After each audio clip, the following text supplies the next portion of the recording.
Hi guys, it's Hannah and welcome back to a game of Fangs and Thrones. Now today's video, as you can probably tell by the title, which is down there, this is my May book haul. Now May was my birthday month, so I'm not going to go through all of the presents that I got because only 3 were bookish, and we'll get to those in a minute. So I've split this haul up into 3 sections. One is my subscription boxes, and as you may know if you watch the vlogs, I subscribe to Illumicrate, Fairy Loot and Bookbox Club, all bought with my own money. I don't have any subscription codes or affiliate codes or anything like that. Then I have, as May was my birthday month, I have a little pile of books that were gifted to me this month, and then I have the books I bought myself. So I've got a feeling this video is going to be fairly long because I have 10 books to talk about, so I'm just going to dive right in. The first pile I have is my subscription boxes, so these are all hardbacks this month. We have this pretty one, which is Marian Lane and the Midnight Murder by T.A. Wilberg. This is a young adult, I want to say, book that was sent to me by Bookbox Club. It's blue underneath, and I'll quickly go through the synopsis. So London 1958. Elaborately disguised and hidden deep beneath the city streets lies the world of Miss Briggett's, a secret detective agency. From traversing deceptive escape rooms full of abated traps and hidden dangers to engineering almost magical mechanical gadgets, apprentice detectives at Miss Briggett's undergo rigorous training to equip them with the skills and knowledge they will need to help solve the mysteries that confound London's police force. Okay, so it is young adult. But nothing can prepare 23-year-old apprentice Marian Lane for what happens after the arrest of her mentor on suspicion of murder. He tasks Marian with clearing his name and saving his life. Her investigation will place Marian and her friends in great peril as they venture into the forbidden maze of uncharted tunnels that surround Miss Briggett's. Being found out of bounds means immediate dismissal, but that is the least of Marian's problems when she discovers that the tunnels contain more than just secrets. So this book gives me quite steampunky vibes, and I do have the Etiquette and Espionage series by Gail Carriger, and while it isn't explicit that this is steampunk, it's kind of giving me the same vibes. And it is Blood by Stuart Turton, so it comes highly acclaimed, this one, and it's just pretty blue, as that was a Bookbox Club. The next one we have is In the Ravenous Dark by A.M. Strickland, with gorgeous sprayed edges, and it did come with some bookmarks of the main character. I have the other, this is the one I'm going to read. The other one is in the pot with the rest of them. And as usual we do have the author letter and some gorgeous end papers, which I'll show you in a minute, but the main cover is just this gorgeous red. This is the end page. So power never dies and neither does desire. In Thenopolis, magic is rare and closely controlled. Those blessed or cursed with power are put under constant guard, assigned to undead spirits who watch their every move. Ever since her father died to save her from this fate, Rowan has kept her magic a closely guarded secret, until an accident exposes her powers for the world to see, and her tenuous freedom comes crashing to an end. Brought to the royal palace against her will and thrust into a maelstrom of intrigue and deception, Rowan is drawn to 2 people she cannot fully trust: Lydia, a beguiling and rebellious princess struggling against her own destiny, and Ivrilos, the handsome, powerful spirit she has been bound to, who can control Rowan body and soul.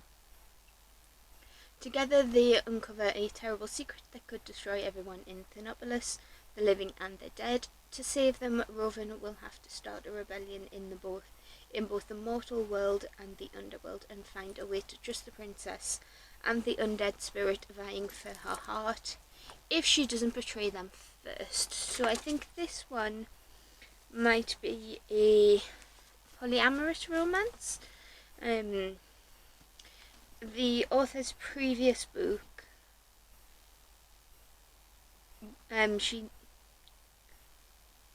so the author does use they them and both she her and they them pronouns, and they did write Beyond the Black Door, which I believe did deal with themes of asexuality and ace rep. So I'm wondering if we have some of this in here. Going by the end pages, and one of the characters on the bookmark, I do believe we have at least one gender non-conforming character. So, and I think the characters in here are described as grey, and I do like some grey morality characters. At the back it just says she loves a princess, she's bound to a warrior, she must betray them both. Lumacrate, you are stepping up on your covers. I don't think I'm not sure if this is an exclusive or not, but it's gorgeous. Then the last one we have is my Fairy Loot book of the month, which is The Prison Healer by Lynette Noni. And let's be honest, I was always going to love it. It's purple. It's purple. You do like some purple. And it is signed by the author. So we'll just have a quick look-see because this is absolutely gorgeous.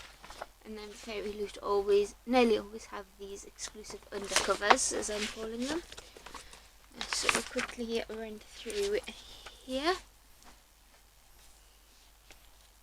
Here at Zalandov, the only person you can trust is yourself. 17-year-old Kiva Meriden is a survivor. For 10 years, she has worked as the healer in the notorious death prison Zalandov, making herself indispensable. Kept afloat by messages of hope from her family, Kiva only has one goal and one goal only: stay alive. Then one day, the infamous rebel queen arrives at the prison on death's door, and Kiva receives a new message: and don't let her die, we are coming. The queen is sentenced to the trial by ordeal, a series of elemental challenges against the torments of air, fire, water and earth, assigned to only the most dangerous of criminals. Aware the sickly queen has little chance of making it through the trials alive, Kiva volunteers to take her place. If she succeeds, both she and the queen will be granted their freedom, but no one has ever survived. And with an incurable plague, fitting for 2020, with an incurable plague sweeping Zalandov, a mysterious new inmate fighting for Kiva's heart, and a prison rebellion brewing, Kiva can't escape the terrible feeling that her trials have only just begun. Says YA Fantasy, perfect for fans of Sarah J. Maas and Sabbath to hear. Now, I know you can see them because they're not exactly hiding, but we have... It's awkward doing this backwards. But we have Sarah J. Maas books there, and I do have Crescent City over there somewhere. So yeah, this is plugged by... it's plugged by Sarah J. Maas as well. So I am interested in this one. I have heard good things about it, and let's just be honest, this cover is gorgeous. Is there an exclusive chapter or something as well? I'm not sure, but there is the author letter as well. But yes, Plagues in Plague Time. Clever. The next three books are all in a series, and they were bought for me by my boyfriend Sean, and they are the Conquerors Trilogy, I think it's called, by Kirsten White. And I Darken, Bright We Burn, and Now I Rise. And Now I Rise is a pretty floppy paperback. But what I know of these, it is a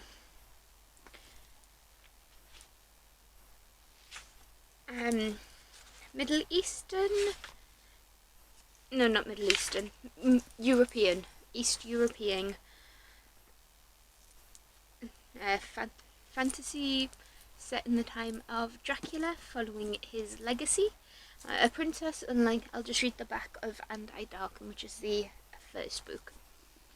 And a princess unlike any you've known before, ruthlessness is the key to her survival. Her brother Radu is everything she is not. Beautiful, introspective and delicate. Oh, we like a badass female. At first, Lada takes Mehmed for an enemy. He is after all son of the Sultan holding her captive. Their 3 lives bounce on a knife edge, and the ties that bind them together will be stretched to breaking point. Okay, so this must be the set in the time of there was a big war between Eastern European and the Turks, because it's always the Turks in history, so I've heard. But yep, we have these ones, and yeah, no, it doesn't bother me so much that this is a different edition. It's just the edition I put on my wish list. So we have those 3, and now we have the books I bought myself. I think these are all Backlist-ish. The first one is a bind up of the is a bind up of 2 books, both Backlist, so technically, and it is the Darkfelt by V.E. Schwab. This includes the Archived and the Unbound, and what I know of the Archived series, it is a library of sorts where souls are sent to rest, and everybody can be sent there. And we'll read the back. Everybody has a story to tell, a life scene in pictures only librarians can read. The dead are called histories, and the vast realm in which they rest is the archive. Mackenzie Bishop's father first brought her here 4 years ago when she was 12 years old, frightened but determined to prove herself. Now her grandfather is dead, and Mac has grown into what he once was, a ruthless keeper, tasked with stopping often violent histories from waking up and getting out. Because of her job, she lies to the people she loves, and she knows fear for what it is, a useful tool for staying alive. Now, I have read The Invisible Life of Addie LaRue and absolutely loved V. Schwab's writing style. I thought it was very poetic and beautiful and heart-wrenching. And I also have The Near Witch, which I haven't read yet. I know, shocker. And the Shades of Magic series as well. Again, I haven't read them. So we'll just add this to the collection, and it can sit on the shelf until I can bring myself to have my heart broken, because I'll probably just read this as one. When it's a bind up like this, I just tend to read them all as one book and count it towards one book on Goodreads, if I'm doing Goodreads that year, spreadsheets, reading totals, what have you. Oh, excuse me. And then we have The Memory of Babel, which is book 3 in the Mirror Visitor series by Christelle DeBoer. I'm not going to read the back because spoilers, and I haven't read the second one yet. But the first one is called A Winter's Promise, and that follows, why can I never remember names? That follows Ophelia as we meet Ophelia in one arc, the arc of Anima, where she is the history keeper. She can see the histories of objects just by touching them, and she can also travel through mirrors. Now, her peaceful she's happy where she is, she's a little bit eccentric, and her family just sort of accept it. But she is approached by the rulers of the arc, or a different arc, and is told that she has to marry Thorn, who is very high up in another arc, which is just called the Pole, I believe, which is dark and broody, and a bit like he's dark and broody, and you do grow to love him, or at least I did in the first book. And she's realising that she's there for a reason, but the more she learns that she's actually being used, and there is a semi-sentient scarf that acts like a snake, and it's brilliant. I hope the snake scarf is in the following books, and I do believe that this is a quartet with the and they are translated from French, and especially in the first one, because like I say, I haven't read the second one yet, or even the third one. And the writing is poetic. It does have a sort of a dreamlike quality to it that I do associate with, perhaps wrongly, but that I do associate with French summers, the French Riviera, rich, delicate, and a little bit naughty. Maybe I'm getting my countries wrong, but this just has a very unique feel that is perfect for when you want to read in. It is a polar fantasy, but when it's hot outside, I know, hot in England, who'd have thought it, but it is nice just to cool off a little bit, and I'm hoping I can finish this series by the end of the year. It is on my, I think I did it a couple of weeks ago, or even a couple of months ago, but I did do a video of my 2021 priority series, and I do believe that this is on there. If not, it will be soon. Then we have a kids book. We have Dragon Mountain by Katie and Kevin Sang, and let's be honest, I only picked this up because dragons. I don't need to know anything else about it other than dragons. But we'll quickly read the synopsis anyway. When 12-year-old Billy Chan's parents send him to a summer camp in the mountains of China, he doesn't know what to expect. He'd much rather be spending the holidays back home than hanging out with total strangers at Camp Dragon. Why? It's called Camp Dragon. Come on. That's until he and his fellow campmates stumble upon the entrance to a secret mountain and find 4 real-life warrior dragons trapped inside. The dragons are fearsome, clever, and dangerous, and they've been waiting for him. It's dragons! Is there anything else I can say about this other than dragons? And it is middle grade, so I should probably fly through it fairly quickly on. There's a bookmark. The bookmark! It just sort of, when I finished fangirling over dragons, it's just the bookmark telling us that Dragon Legend is out now and Dragon City will be out in September. But it's dragons.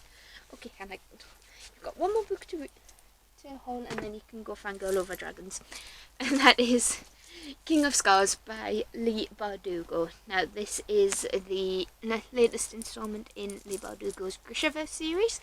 The first, and I believe it follows Nikolai and Zoya from the Grishaverse, and also Nina from Six of Crows duology. Now, I'm not going to read the back of this because I know there are a few that this does contain spoilers for the Grishaverse. Is that what it's called? Or is that just the name of the world? Anyway, for the Shadow and Bone series and also the Six of Crows duology. But in this, I believe, so shiny, but I believe we are following Nikolai at the end of the first trilogy and Zoya as they struggle to pick up the pieces and restore Ravka to what it was before the events of the Grisha trilogy, I believe. And then we also have Nina, who is trying to pick up who was dealing with the very sad traumatic events of Crooked Kingdom, and I'm not sure how the 3 storylines are going to come together if we have Nina in Frida? Can never say it, but it reminds me of Norway for some reason. And then we have the other guys in Ravka, which gives me Russian vibes. So, well, I think Ravka is based on Eastern European, Russian, Slavic folklore anyway, but we have that. So I'm not going to attempt to hold these up, but I am going to try and find a home for them now. And if you liked this haul, give it a like. If you want to see this, talk about these, then hit that subscribe button and I'll see you in the next video. And I do try to post twice a week. So I'll say bye for now. Bye.